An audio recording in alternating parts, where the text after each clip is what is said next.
Welcome to another fantastic episode of Our Corner, the only podcast whose future is so blurry we needed glasses. I'm your visually challenged host, Aaron. With me today is the main man himself.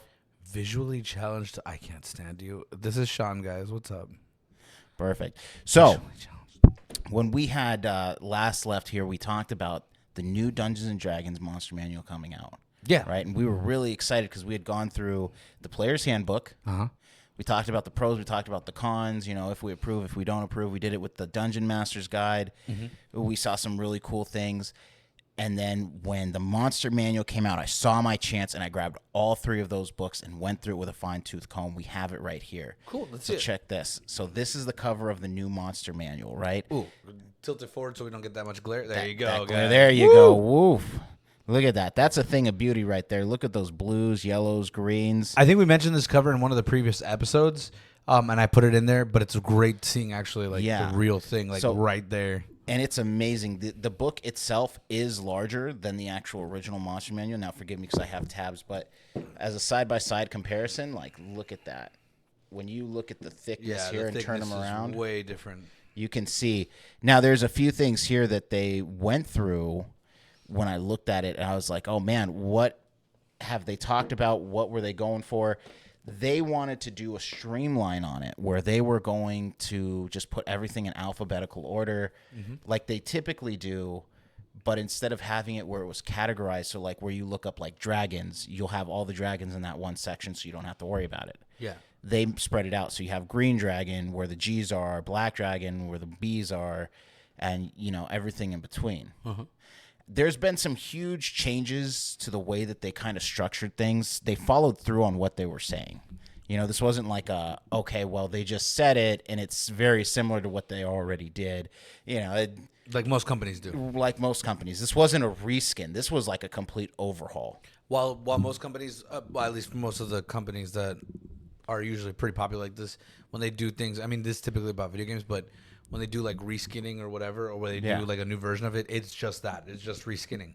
Like they do the exact same shit, exact same chops, just different casing or different look or different feel to it. But I'm glad that the Dungeons & Dragons one did not come out that way. That it was actually really good. It was a huge overhaul. Now, there are some definite pros and definite cons. For starters, sorry, guys, when you're talking about things in alphabetical order and categorizing them, I personally like the category where it was like I just had to look up D and then I could find dragon, and then I can look up all the dragons. That's where I'm at. I like that one too. I don't so much like that it's kind of scattered. I like that it's kind of condensed. That's just my opinion. Now there's cool things in here. In the back, they keep all like the regular animals so they don't get confused. So they have that in the back so that way you can be like, okay, cool. There's, you know, a regular ass zebra, lion, tiger. There you go. What they did with the monsters themselves is they cut back on their description. They pulled a lot of the wording out of it. So it feels like there's less filler, but I feel like you also lose the details as well. And you know me, when it comes to monsters in my games, I am all about the undead.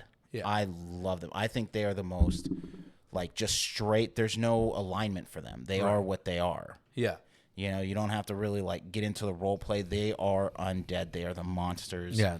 You know, they're pretty much self-explanatory. Yeah, self-explanatory. Like, not to be confused with like as you get into the more intelligent undead, like vampires, ghosts. These are just basic undead. My favorite is the ghoul, just the living eating machine, and I think you can judge a good addition by precisely where the ghoul is. So what I'm going to do now is I'm going to pass you the book, and I'm going to have you take a quick look while we go over it.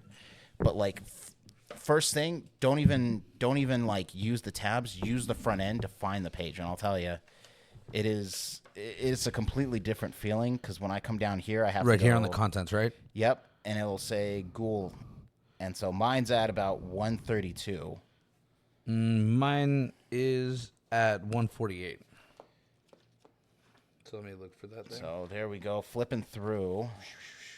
132, 131. There's mine, guys, so you guys can see. Perfect. Ooh, let me. Now they also, what they were saying is that with the actual pictures themselves, Google page. Woo. they changed a lot of the actual pictures to where it looks more actiony. So in mine, it has a ghoul with a leg. He's biting into it to show you what kind of action or what kind of savagery he actually has. Well, this one's just more of an intimidating character. On mine, it's just more Yeah, weird. it gives you the full visual of what it would look like if you were to describe him. Now, page-wise here, when it talks about ghouls, right underneath ghoul, it just says eaters of the dead. Right. And then it goes into habitats, it goes into ghouls, and then it has like a small paragraph here, and then it goes into just the difference between the type of ghouls that you have. Right. And then, I mean, it breaks it down, and I think the whole goal here is that when you put a lot more into words, you lose a lot of agency. Right. So it's like, then you start being like, okay, well, I have to make the monster like this because it's described as such. That's already like, yeah. It gives you more of a free reign to kind of do anything. It's basically like, look, this is where they dwell. This is basically like just the broad definition. Go crazy. Now, I think that works for like the ghouls themselves. Yeah. But I think when you get into the more complicated monsters, beholders, aboleths, you get into creatures like the vampire, you have to be a little more descriptive. When you get into the things that can be a little bit more like it can be anywhere, you have to be like, hey, look, they have behaviors that they have. Right, because otherwise it just blends in and just everything's the same. Yeah, then it's just like, why not? Everything comes to that singularity, which I think we're working towards anyways. Yeah, probably. That's a good point. A great dungeon master here told me, it doesn't matter where you put the monster. It matters what the reason that it's there for. So, Quote. Yeah, so it's like, okay, cool. We know that white dragons live in snow, in the frosts and tundras and stuff. Right. What would be the purpose of it living in a forest? Yeah, it wouldn't make sense. Except you'd have a reason, and that's part of the hook. Unless it's part of the hook. Yeah. And so all of a sudden, you can kind of build off of that. Now, is it in the description? No. But it's in some of those key forms of like habitat, and it kind of goes through with the description here in the monster manual. It tells you that they're the dumbest of the dragons. Like their intelligence is considered the lowest. Like in a lot of the monster manuals revised. And is it just because of the way they're described, or did it inherently get that name? They inherently get that name because they're just the dumb dragons. They're just dumb. They're the dumb ones. Like. And it's like the white dragons are really cool because like they have a lot of the frost. Yeah. You don't really see a lot of frost campaigns. Yeah. But like to run into one, it's more like about savagery with them. Oh shit. So you're not so much like dealing with something that can kind of be bribed. You're dealing with something that doesn't understand. It's just a brute force. bribes. It's just like I don't understand any basic shit that you want to negotiate. There's no compromise or anything. It's there just is brute. They are, but it's one of those things where it's like you don't have like. It's not like you can be. It's not like you have to be super sly. You know, you can just be regular sly. You might be able to get away with it Because they're the dumber dragons. They're the dumber of the dragons. It's just something that they pass on from every edition, that they're not the most intelligent. It doesn't mean that they're just sitting there scratching their heads like I don't know math and shit. It's just they don't understand everything. Yeah, they're just not as. Oh, that's it on the screen. Yeah, that's a white dragon, Okay, and the different editions do like mark them differently. This one is the most recent.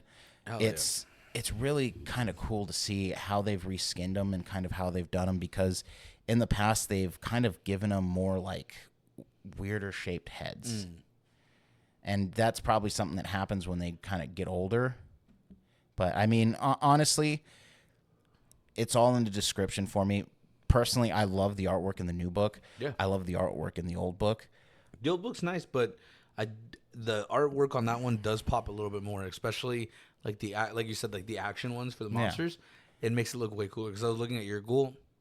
It looks way better than the one that I got. Even though mine's a total view and it kind of makes it easier for the imagination to kind of see, I like the action part because it reminds you that it's a creature rather than just a thing that's just there. It's I feel like what they did for 5th edition in 2014 was they built it for scale, so you can kind of identify the monster itself and kind of describe it based off of the features that you're seeing. Right. Versus this one, it gives you the theatrical, where you can describe the action because you're seeing it already take place. the savagery of it. You know, you come into a dark room, something's gnawing on a bone or gnawing on a leg. You want to be able to visualize that. And I think the artwork does well for that. I also think that you've added all of this thickness, but taken out so much of the actual words so that you could just stuff more monsters in there.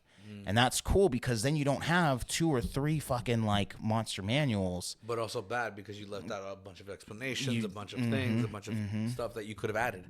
You're absolutely. And that's where I kind of sit, where it's like, is the book worth it? I absolutely believe so. I think it's cool because it adds new monsters to it. I believe it's cool because you get to see the action that's going on. I believe it's really cool because of the fact that they have it now. The only thing that I would say is that they should have done the same categorization where they keep the dragons. Like, if I'm looking up for a demon, I don't want to have to look up the fucking specific demon. Yeah. I'd rather just go through the book, find the demon that I'm looking for, place it in the campaign, and just fucking rinse it over. I think the way I see it is that the old edition is like the official edition, and then the new one is like the cheat sheet. You get what I'm saying? Yeah, that makes a lot of sense. It's more like compartmentalized, but it's because it is missing some of the details and stuff like that, but it is more compartmentalized, but it also adds more monsters. Like you said, like it tries to pack in more shit, but at the same time, it takes from the original ones a really long explanations, and it cuts them down like half. Yeah. So would you say, or would it be accurate to say that maybe these would work better in tandem, to buy the old edition, and then when you're running games, buy the new edition? Have the old edition for you, but the new edition, basically use it to run games, so that way it's more like straight to the point. I think what I would say, and you're not far off. The 5th edition for 2014, right? It's a great book. Yeah. The core rule books, they're great because they provide you pretty much going back to 3.5, but building on it, so that there's a little bit more. And I think what they're doing now is that they're like, hey, we've built the foundation. You're adding the cheat sheet, which is what you're saying, but instead of giving you the cheat sheet where you can just look up the information, all we're going to do is just, here's the monster, here's the stats, let's roll. Yeah. Like, it gives you like the power to do it, where it's like you create your own monster, why they're there, what they're doing. Like, you create your own lore with it. And I can see why that would be really cool, because it doesn't give you a set of like, hey, look, just like going back to the Ghoul, Eaters of the Dead. Right. No, there's no bullshit about like, hey, what happened to make them ghouls? It's just straight to the point. It's just straight to the point. It's like, these are what there is. You add what you add to it to make it that way.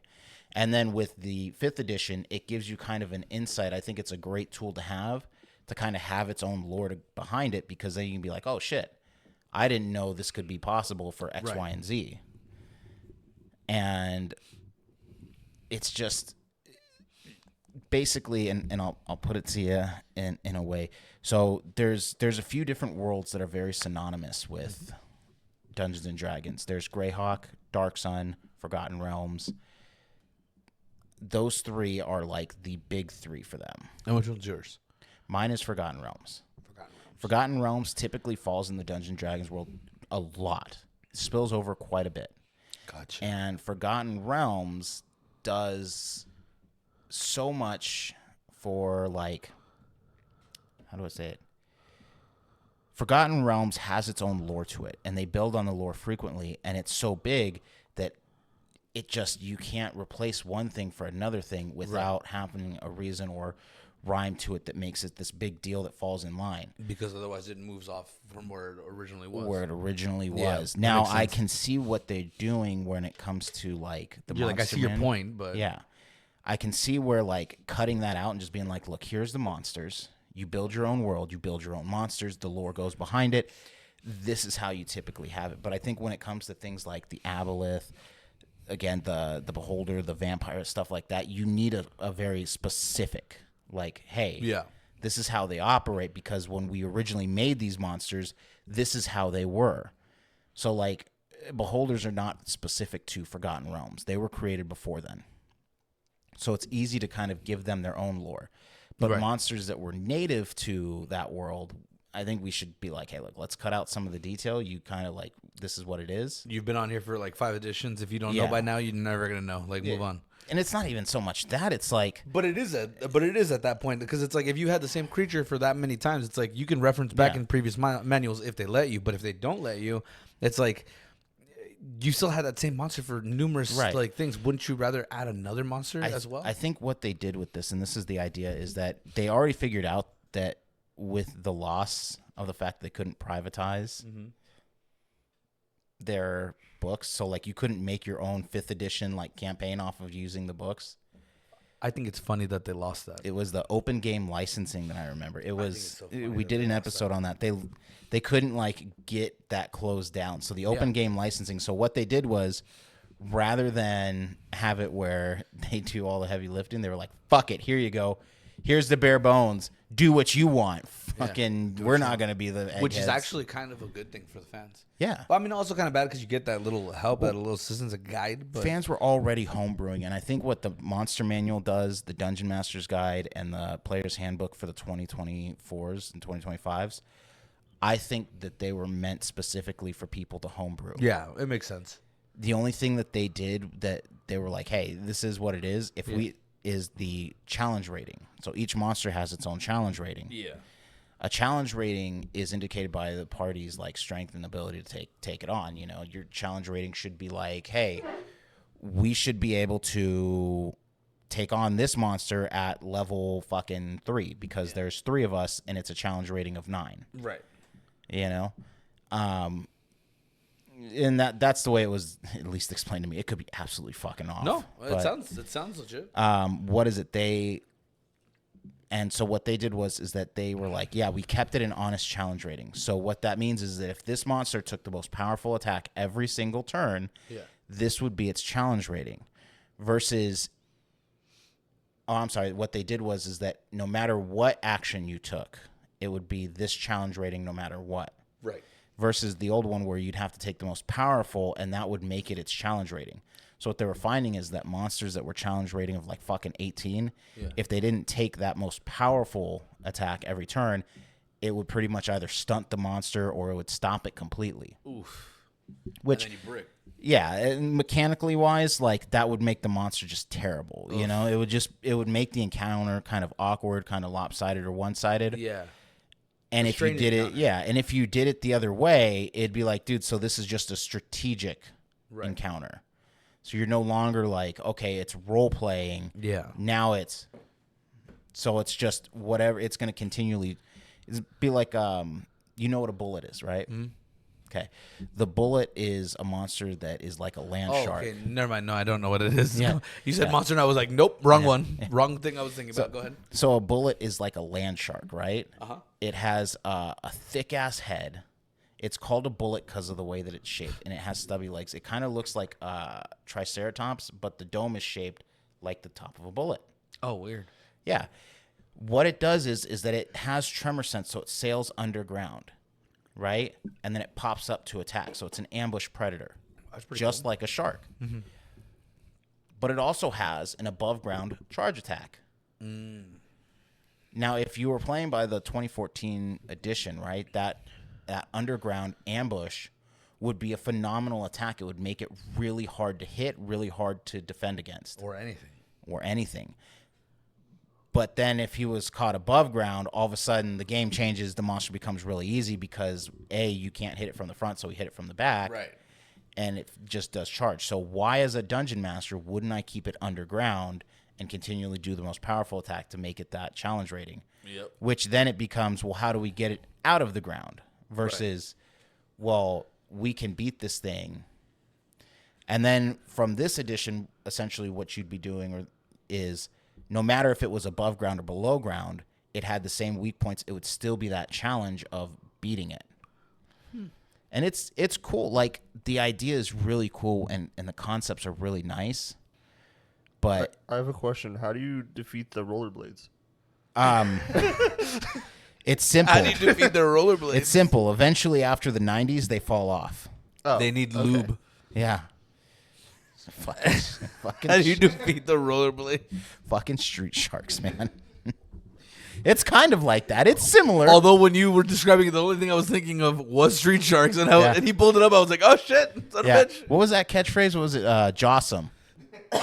They were like, it's Jossum, and I was like, had a catchphrase. they had a catchphrase like fucking Ninja Turtles. Man, you know what? That's Jossum. I Jossum. don't say it enough, but we peaked as a society in the 90s. Bro, as a society, bro. Like, look Street at that. Sharks. Our anthropomorphic animals were even fucking way cooler than the ones that come out nowadays. Fucking fight me on this, all right? If it wasn't for us, I don't think there would be a furry community. I'd put dollars to donuts on that. It wouldn't be a furry community. That's true though. That's true. Bro, that's Look at fucking that. hilarious. at He's wearing fucking tight end pants from like the Colts. Not just that, but it looks like he looks like he's a wrestler, my guy. Like, look at that. He's Yeah. about to fucking. He has baseball stuff on. He does not have baseball stuff on. Yeah. Why do you have thigh pads for baseball? I don't know. It's the 90s. Yeah. Yeah. Why does he? In case you're not aware, why does he have a top half of a fucking shark? In case you missed that whole part of Yeah. time. Yeah. That was my second question. The follow up was, why the spots? I don't think. They're gonna ask the Ninja Turtles, what's the difference between you and me, Ninja Turtles? I'm not wearing hockey pads. Yeah. And they are. They are. Not wearing. Although Ronan. Yeah, Ronan was really cool. Every time we bring up Ninja Turtles, I have to bring up Ronan because it tickles me. Since you showed me, I was like, oh, yes. Tickles. Yes. Oh shit. Sexual or not sexual, I don't care. Yeah. You take it the way you want it. So does Ronan apparently. So does Ronan. I guess. So coming back, which is funny because they actually. Didn't they have the same thing as Street Sharks for like lizards too? Dinosaurs. No, stop, bro. They did not. They had dinosaurs. There was biker mice from Mars. Yeah. Biker mice from Mars. So essentially, this was a whole D&D book from the 90s. This was like Aaron, everything. this is your bullet, right? Yeah, that's the bullet. There's not that much different than a street shark. Oh my It's God, not that the much. The It pants is are not just much. under the ground. Yeah, just at needs- this point, He just needs like shin pads, shin guards. dude, that looks like a few ex-girlfriends I've had. Wow, that's not a good flex. It's not proud, but Yeah, no, that's not. It's not a flex. The flex was lifting them. Oh wow, damn, rough. Are you talking about? Never mind. I'm not gonna say the name because. Well, we're not gonna say the name. We're not going to say the name, but yes. She has the name of a judge, and we're just gonna leave it there. Go ahead. Yeesh. Yeesh. No, the judge was great. Fuck this bitch, but the judge was amazing. Yeah. So when I look here and I kind of have gazed upon the kingdom of Dungeons and Dragons, right? There's been a lot of Hey, listen, Shakespeare. We're in a podcast. We're not doing a fucking play for Henry V. yet. Why are you gazing upon the world of D&D? So it's pretty cool to see the addition. And I'm going to fucking pass by your question. Like, I'm just gonna gloss over the insults and go back to this. Yeah, I rolled a fucking advantage on my stealth check on that. I'm going to sway to the next thing. At me, bro. Anyway, go. I think it's a great addition to the actual like Dungeons and Dragons world. I think with their books, what they're doing is that they're steering into the homebrew, kind of giving it back to the people to kind of like do their own thing with. Well, yeah. After they lost, I bet all the fans were like, "Hey, what happened with your game license?" They're like, "We never meant for that. We wanted to give you more freedom." It was like, bitch. okay, whatever, Russia. Yeah, But, that's fine. I guess you wanted to give us more Pinkertons, but cool. You know, real quick, since you made that Russia comment, I'm against every Russian dictator and the Soviet Union dictator, minus Gorbachev. I'm all right with Gorbachev. He gave us the AK-47. I'm all right with that. He's right with me. He's square with me. He's square with me. Man after your own heart. I mean, dude, And, with that, in more ways than one. he had that stain on his forehead, and I lost it. I was like, damn, bro. You know what I'm talking about? His birthmark that he had? Yeah, I know which. Gorbachev. Tear down this wall. That's Reagan, but still. What is going... Dude, we don't know what's going on. We don't know. So- we were talking about Street Sharks for a minute, and then he mentioned Russia, and I was like, I'm in.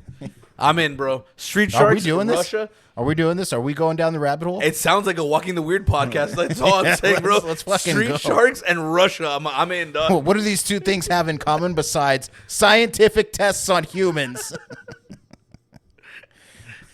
That's funny. I'm sorry. Keep going. I was just like, what? This is Cold War era fucking time. Let's do this. Was the 90s Cold War era or was that No, after that Cold was War? that was before. What? Cold War was before the 90s. Oh, I think you said Cold War was like... No, it I was think you not. said In this was before... I think the 90s was before the Cold War. I was like, No, it ain't that fucking cold, my guy. Let me tell you. No. Anyway, keep going. No, we it's a cool. Do I recommend the books? Is really where we're at. Yes, Do you recommend them, like I said, in tandem or individually? I would say in tandem, man. I mean, honestly, I think that's the best way to go about it. It's like a cheat sheet, but like a little bit more advanced. you I get think to that's the best look. way. You get to look and kind of get the idea of the monsters, kind of before and after. Like you get to see them. You get to see the like extra like abilities and stuff like that. Maybe that were cut out. And then for that the you can neurotic people, reshift. you just get the regular one. Yeah, for the honestly, since it's backwards compatible, you know, Both of them are? both of them. Oh, fuck yeah. All the new core rulebooks are backwards compatible with the old ones. Fuck yeah. I would What do you say think? if you have the money, why not? Yeah, dude. If you don't have the money, then the 2014s are perfectly fine. Not just if you don't have the money, even if you don't have the money right away, try to save and everything like that because it ends up being worth it in your game. It Especially does. if it's reverse compatible. Like you just If this is PS5 can't even do that. Anyway, what? Sorry. if this is what you're about, right? If you're down with it, I'm not gonna say it just because I'm a Dungeons and Dragons fan. Ooh, new rule book. I absolutely hate anything that's fucking useless. If you continually like release the same shit, that's why I don't fucking play like Madden and shit. It's not because it's not interesting. It's 'cause because it's the same in next year I'll have the newest version of it, and I'll just have to re-fucking do it anyways. And literally what they usually do is update the graphics and update the roster. If they update the graphics. If they update the graphics or if they update the roster. EA doesn't really do that shit. Yeah, EA unless just you kind play- of keeps dropping shit until they're your money spent. Yeah. Because just like Dungeons and Dragons, they don't give a fuck about you. But see, here's the thing. Even for a Dungeons and Dragons fan, for a person who's not the biggest fanatic of Dungeons and Dragons, but just likes to play, I like to play. I like to casually play. It's all right. I would say with the tandem things, like I said, neurotic people get the original one. It's all organized a specific way, like we all want it. All under dragons, all under like straight up like that. Gives you as much detail as you want, so you're not going all over the place. You don't get that anxiety attack. I get it too, trust me. And then if you're one of the more free-spirited guys, get the new edition. Get them both as well, because you never know. Someone comes up to you in a quick second in the game, boom, you got both. I think if you're beginning, if you're starting your Dungeons and Dragons journey, right? Like this is the first time you're reading a core rulebook. Yeah. Take the 2014s. Yeah. Take the 2014s. Are they more organized in some of the other manuals? No. Like the 2014s, they are pretty far apart. A lot of the 2025s are kind of streamlined. Yeah, So but that that's way what I'm they saying. go back to back. The 2014s, you get the traditional Right. Dungeons and Dragons play, and then this is like for the quick thing. You're skipping the intro on this one. You know what I mean? This is Dungeons and Dragons without ads. Is what I'm saying. You know what I mean? It's like you don't pay attention to the front of the book anyways, so Yeah. just flip through until you find it. Right. Exactly. Does your answer differ if you're buying them digitally? Oh, I thought you were gonna throw. Up Yeah, some other if you're buying Street them Shark shit. digitally, I would say the I can do that. 2014s are absolutely fine because the 2025s, they're within 5% of the actual book itself. So it's like anything that's within 5%, Yeah. you're not really missing much content. Right. Do you think it lends itself, the 2014 versions lends itself better to a digital format with the longer descriptions? I would say the streamlined one. No, would I be think the more, right? 2014s would be like you'd want a physical copy, and that's not just me being like, hey, I'm a physical copy person. And the 2025 is more online, right? Right. The 2025 would be more online because as far compact. as you can kind of just flip through on 2025 and just be like, okay, I like this monster. I can homebrew this. Right. You don't have a lot of staring at the screen, reading through the lore, and then being like, okay, now I flip the page, and the next one is like, okay, well, there's this lore, this lore, this lore, this lore, and then you spend hours just looking at this screen, scrolling up, scrolling up, scrolling up. I would say physical copy for 2014, digital copy for 2025. Yeah. Worst case scenario, even if you just take the physical copy for 2014, You can find homebrews. I mean, fuck, go to Reddit. There's people who think their opinions matter there all the time. I would like to, like Reddit. as a person who really likes digital books and things like that, I would want to see how they format it. Because if they literally just send you a PDF of it and they don't do any actual formatting, that'd be a pain in the ass. Yeah, It's 'cause all not like pages that are at all. off, It's everything's all done. so what they do is they have what's called D&D Beyond. D&D Beyond is their digital platform. You buy the book there. It's the exact same as this. Here's the only thing. If there's an update to the book or an update to the rules, they do it online. So you can see it. And they won't offer you a physical one. Yeah, you don't get the physical one. Well, do they have the FAQs? I believe they have the FAQs. I don't do D&D That's what I'm Beyond. thinking. How come they don't? I tried if they're- D&D Beyond on a campaign once, and it was just a fucking massacre. None of my players could figure it out. Like, there was one they're person... if they're trying to do the whole like online and everything like Going that, digital. and then Yeah. and then keep wanting to do it with the old fans as well, how come they don't release like amendments? Like I told you before, how come they don't update the rules and everything, and then release like a little tiny skinny book that has all the amendments? That's what usually what the FAQs are.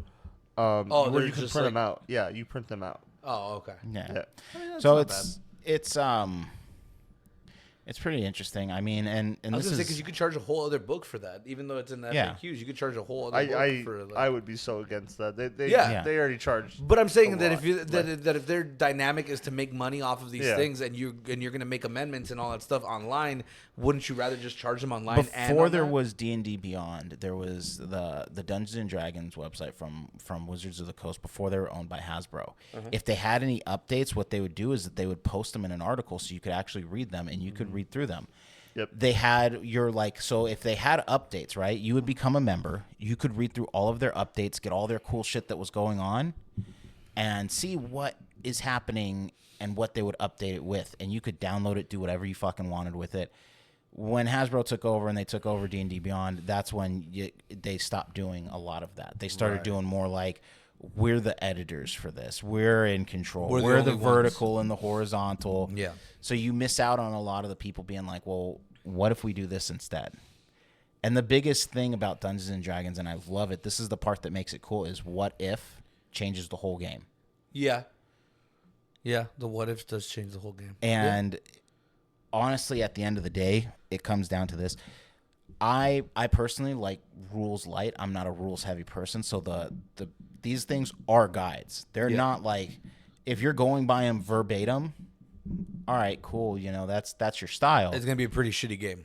But if you're going off of the way that your table plays and how people are feeling, dude, your game is gonna rock 90% of the fucking time. I don't give a fuck if a white dragon is the dumbest dragon.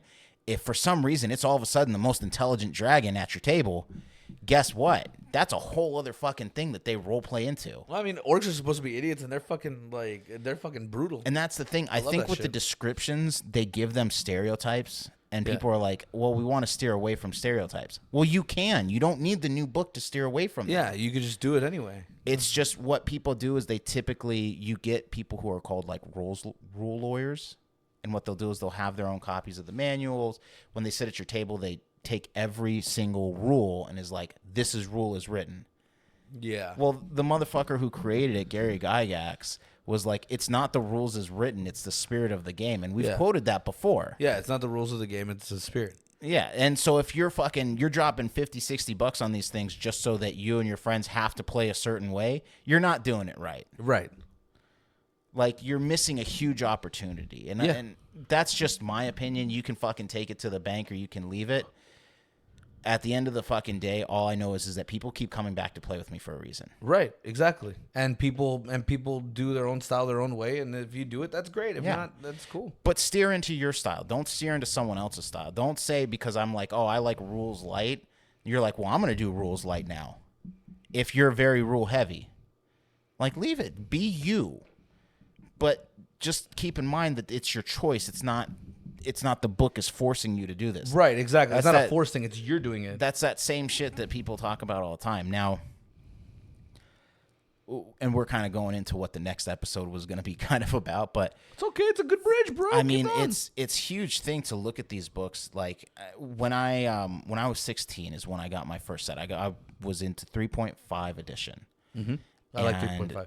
3.5 was really cool because it was like it gave the books like a cover like old bound books. Yeah. My buddy, when I first got introduced to D&D, it wasn't with you, surprisingly. It was with my buddy, and he was like obsessed. It was my buddy Chris Jackson. He was obsessed with D&D. Oh, yeah. And I never got a chance to play, unfortunately, but I did get a chance to like. I created a character. I kind of went through like the rule books with him. I was gearing towards only becoming a DM, and then we kind of got separated and everything like that. Work got in the way, school got in the way, and then I ended up meeting you, and that's where I actually played the first time. But just from playing or understanding 3.5 and the updated version 4, I can understand why he was more towards the 3.5 rather than the 4. Yeah, I guess in some way.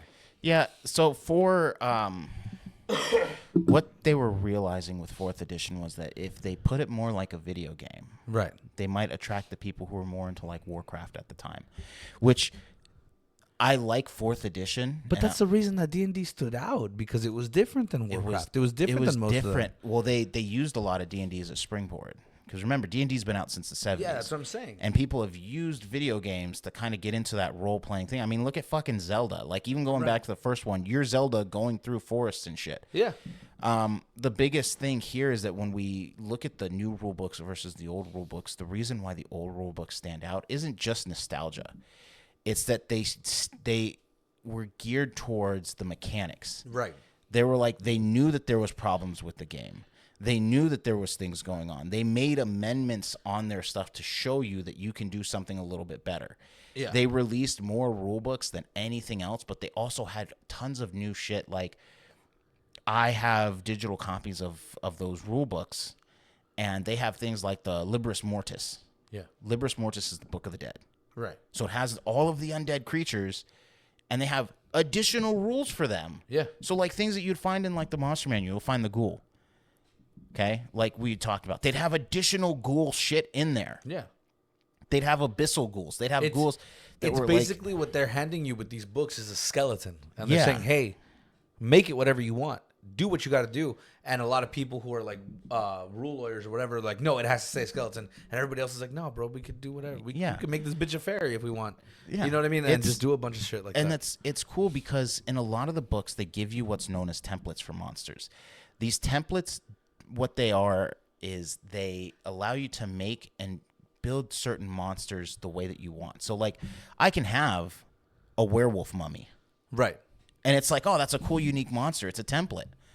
Like, but that's what it is. Yeah. And you can add as many templates as you want to make your creature unique. Right. But people have to get off the fact that it's more than that. It's just a template. It's just a template. Throw away the extra, do whatever you cut the fat, make it how you want, or keep the fat. It's all up to you. And what makes Dungeons and Dragons and role-playing games in general phenomenal I was about to say in general. Is that you and your friends are playing imaginary together. Yeah. You guys are creating this whole ass world where all of you are playing. It's like playing fucking Halo in the same room again for the first time. It's not real to me, damn it. It's not just that. It's like playing make believe when you were a kid, and just it's with the book and all that stuff. You're essentially a 30-year-old toddler. That's okay what it is. that. Look, you are grown ass men rolling dice, pretending to be orcs and elves and shit. Shit, fuck it. I'll fuck around and play freestyle. Yeah, Why not?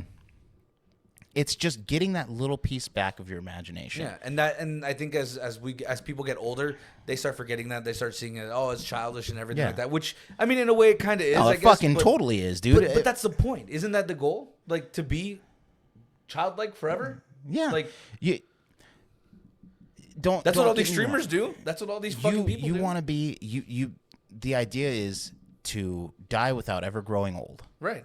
And I feel like that's where this is. And you know, if it's not if it's not Dungeons and Dragons, like if your shit is baseball, sports, whatever, baseball, sports, fucking go for it, man. Gear into it. Yeah. I'll tell you this: when it comes to role playing games, and one of the things that I love about the rule books and about the things is that when you first open them, the first thing that pops into your head is, "I wonder." Those are the two words that pop into your head as you're opening it is, I wonder what's different. I wonder what's the same. I wonder what they're going to do with this. I wonder what I could do.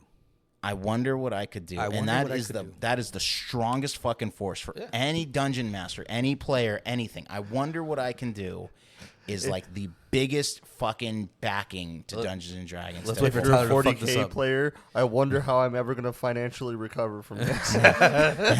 If you're into Games Workshop, I wonder how many more I wonder how many more Space Marines are coming out before I get my towel. Let me tell you guys, because you shouldn't talk either, my guy. You shouldn't talk either.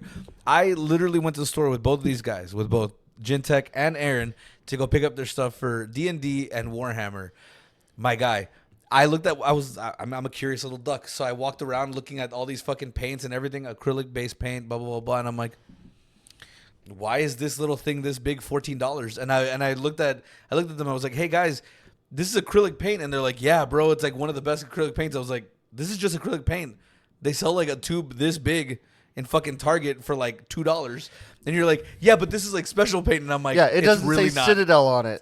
It doesn't say Citadel. Yeah, you know what? It's I can't believe that you're a hater is the big thing. Bro, they spent Yeah, $6.99 for a thing this big. He's and it's a laughing now, but he doesn't realize what he just did. What? You've pulled out all of the people who are buying Citadel paints. They're now Yeah. against you. They're not There's an army of these motherfuckers. Dude, I'm gonna help him dox you. acrylic only, no Citadel. I'm not gonna lie. There's actually the cheaper brand is like Fantasy Factory. You can get that big ass box for like $30, and their tubes like this fucking big. Army painter. Army Painter's Army always Painter. Army Painter's all right. I like their There's their a Kroger finishes. brand, $5, and it's like this big. I like their tubes this big. finishes. I do like their finishes, but honestly, the Fantasy Factory, if you look them up, like their paints and stuff like that, they're just acrylics. They give you the same tubes. They're a lot bigger, and they're just, for me, they work. And I get them in a huge ass box. It's not like, oh, I get them in like a box this big. There's like 6, 7 of them. I have like fucking 30 paints. They all have different colors and different finishes. And they all costed like $8. Well, yeah, but there's 30 of them. So 8 times 30 versus just paying 36. No, Sean. The metallics cost $8. The regular ones cost $7. Oh my God, bro! Get it right. Literally, Sam's Club tube this fucking bucket this big, tubes this big. You know what? $2.99. You know what? I'm gonna fucking take you to Sam's $2.99. Club. You're gonna fucking show me. Bro, I took you to Michael's and showed you. You're like, oh shit. I like how mad he's getting. It's not even his money. $2.99. $2.99. Yeah, but it doesn't come in a little thing. Bro. Listen, let me ask you a question, okay? No, don't even. Okay. Because you're gonna get me You- with something, and you know my answer is I spent a lot of money on it. You buy a gun, okay? Oh, not a gun. I haven't bought a gun. You buy a gun. No. Do you want a regular revolver or do you want a Smith & Wesson? Well, I don't want a Smith & Wesson. Aaron, we don't have to go that far. We don't have to go that far. Don't, Tyler. Don't do it. How's that monster? Stop it. Hey! Stop it. Stop it. Stop it. Just because I buy 30 day supplies doesn't mean anything at all. Oh, yeah. Oh, No, okay. get out- Even though they're like Okay. $2 at another That's store. that's different. Yeah. That's different. That is All right. that is Go to completely- Sam's Club. Potato, Get the potato. Why don't you get the Kroger brand of Hey, the energy hey, drink? because they make me sleepy. Don't do that to me. I told you guys we're gonna ruin it. This is paint. This is life. No, What's the that's difference? poison. Whatever, same thing. Hey, dog, what are you running from? And to be fair, you've never truly painted a mini until you've drank the paint water.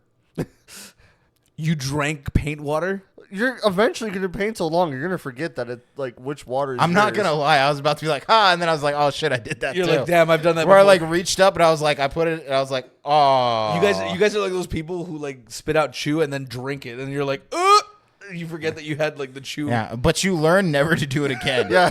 So Yeah, now it's a very one and done. It's a touching the stove kind of thing.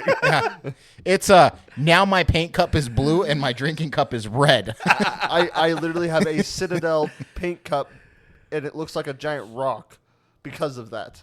I bet you spent $40 on it. It was $39.99, sir. Oh my god! I'm just kidding. I'm bro, kidding. I'm kidding. I don't I was actually about to remember say, how that's- much it was, but Yeah, I was about to say that's a hell of a deal. Yeah. You must have got that on clearance. seriously. Clearance, my guy, bro. Take a rock, scoop it out. It's all good. Same thing. Same shit.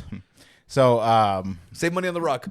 I think we'll wrap this up just by saying, I would say if you're going to get the manuals, definitely go for it. It's definitely worth the money. if you're having like any sort of like problems or anything like that, just know that they're homebrewed, so you can have the old manuals and still do exactly what you're doing. And remember, we defeated the people at D&D, and they didn't take away our licensing. We can do the same thing with Citadel paints. No Citadel paints. I don't think we can. I think they actually have a licensing on it. Yeah, I think they're. I think they're pretty. Citadel paints are acrylic.